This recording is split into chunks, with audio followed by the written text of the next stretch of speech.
سيدي ومولاي أبا عبد الله الحسين ورحمة الله وبركاته.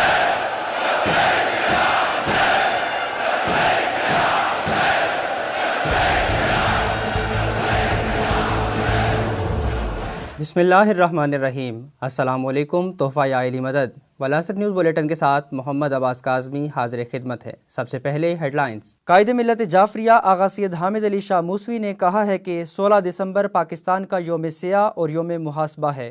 وطن عزیز پاکستان میں دہشت گردی کے بدترین سانحات کے تحقیقاتی کمیشنوں کی رپورٹیں سامنے نہ آنا افسوسناک اور لمحہ فکریہ ہے. چیچنیا کے صدر رمضان قادروف کی روزہ رسول و صحن فاطمہ زہرا میں حاضری. تعظیمی مناظر سوشل میڈیا پر وائرل. اقلیم خطابت کے بے مثل و بے مثال تاجدار علامہ اظہر حسن زیدی آل اللہ مقامہ کی 32ویں برسی. منبر حسین کی زینت اور عرصہ خطابت کے شاہسوار شہید علامہ ناصر عباس آف ملتان کو ہم سے بچھڑے 5 برس بیت گئے. جنوبی وزیرستان وانا ضلع ٹانک کے قریبی علاقے گرہ بلوچ ضلع ٹانک امام بارگاہ حضرت امام حسین علیہ السلام اور سانحہ عباس ٹاؤن کراچی کے کم سن شہید سید باقر حسین زیدی کی مجلس برسی.